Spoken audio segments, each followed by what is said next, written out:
quite a lengthy story to this one, so I'll sing the song first so you won't have to wait, although I do encourage you to stick around for the story.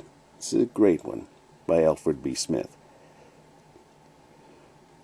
Earthly friends may prove untrue, doubts and fears assail. One still loves and cares for you, one who will not fail. Jesus never fails. Jesus never fails. Heaven and earth may pass away, but Jesus never fails. Though the sky be dark and drear, fierce and strong the gale, just remember He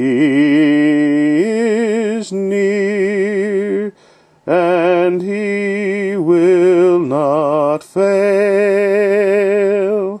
Jesus never fails.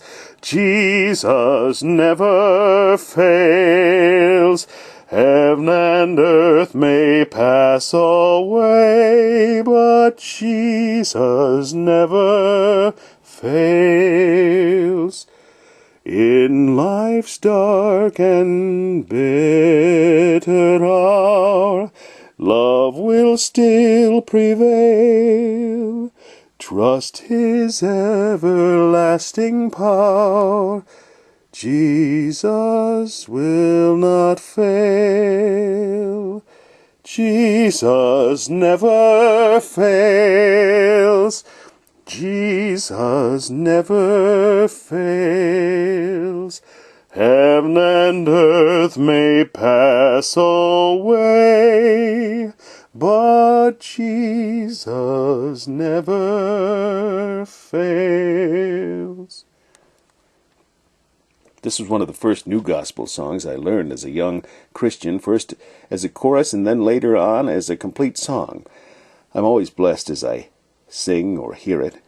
In later years, it was one of the first copyrights I owned. I purchased the renewal rights from its author, Reverend Arthur A. Luther, who at the time was pastor of the little church in North Collins, New York. At the time of the writing of Jesus Never Fails, Art Luther was playing the piano for an evangelistic team.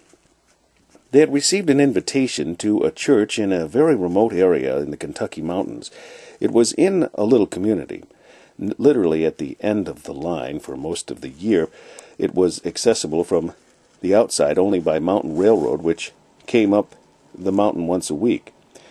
The team had just arrived and had opportunity for only a day or two of meetings when the word was received over the railroad's telegraph line that Art Young's son had been taken seriously ill and had been rushed to the hospital. As Art Luther told me himself, "Al, when I received that word, my world seemed to stop, for I felt so helpless. There I was, so many miles away from home, and in a place where I would either have to walk the many dangerous miles down the mountain, or wait some 4 or 5 days before the train could take me out. At that moment I realized how limited man can be in the extremities of life.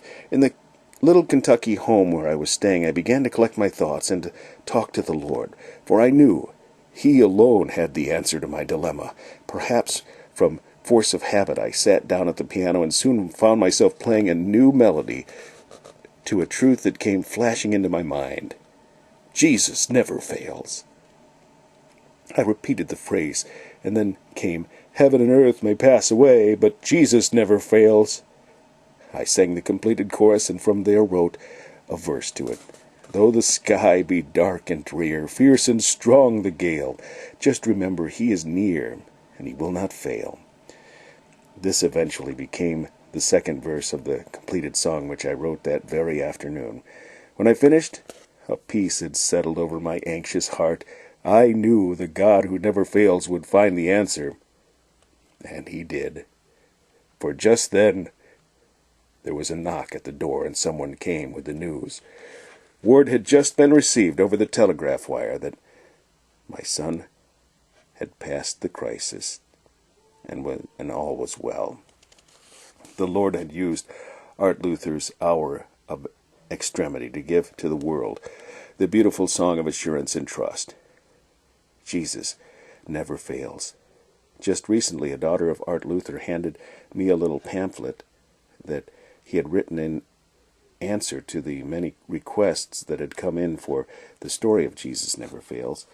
Even though a few details may be repeated, I am adding it in its entirety for your blessing and enjoyment, just as Art himself wrote it. So many requests have come in for the story of this song that I am preparing to write it in the form so that any who may be interested may have it. During the last 20 years, this simple song has literally gone around the world on its mission, and stories still come in telling of its blessing and helpfulness. As a schoolboy Christian, I had a burning desire to be a foreign missionary. That was not to be. Later I had an urge to write a song that everyone would sing. I tried a popular song, but it was a dismal failure. Yet God, in His own time and way, granted my wish, and Jesus Never Fails has reached to the uttermost of mission fields, and the multitudes have sung it. The song was written at Somerset, Kentucky, while I was there with the Dr. O.E. Williams Evangelistic Party. I received some very disturbing news from my family some 600 miles away. Worried and homesick, I sat down at the old square piano in the old Kentucky home where we had been staying, and as my fingers wandered idly, a simple melody developed beneath them which seemed to sing, Jesus Never Fails. Then and there the words and music of the chorus were born. I accepted this as the answer to my heart's prayer, and I thank Him that it proved true. Reassuring news came from home. He did not fail me. However, the others in the party insisted on using the song that I selfishly thought was just for me. Evangelists all over the land began using it, and soon it spread to every quarter of the globe. Scores of testimonies have come from missionaries, evangelists, and others of the blessing that the simple 3-word message has been to them. It has been translated into 10 European languages and into Chinese. The missionaries on the torpedoed Zam Zam sang it while floating in the shark-infested waters of the South Atlantic. It was carried into concentration camps of Germany and by these same faithful witnesses, and we may be sure that God uses it there to His glory.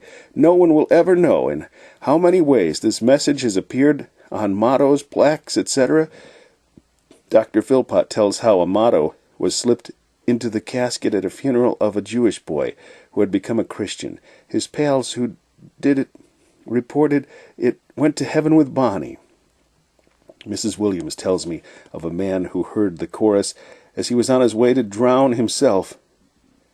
He tarried to hear the gospel message, was gloriously saved, and is now preaching the wonderful grace of the Jesus who never fails. Jesus never fails has become a sort of musical slogan of Bible-believing Christians everywhere.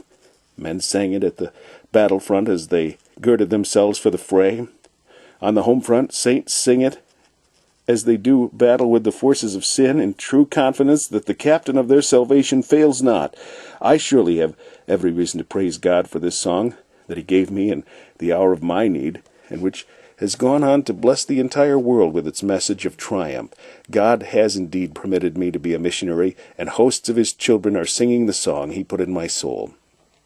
During World War II, Dr. William Ashby of London, England, tells of a church that in the blitz-torn city which had Jesus Never Fails painted on the front of the building. For a long time the church was spared all except minor damage. One night the pastor who had been staying in the basement went to spend a few hours with his family who had been sent to a safer area, and that night a bomb fell that wrecked all but the front wall of the building. The motto stood with its silent testimony until the war ended. and it was torn down. That church became known as the church where Jesus never fails. Some have asked why I wrote may pass away instead of shall pass away. The thought is to bring the truth of the song into the present tense. Let heaven and earth pass away at this moment, if it be his will.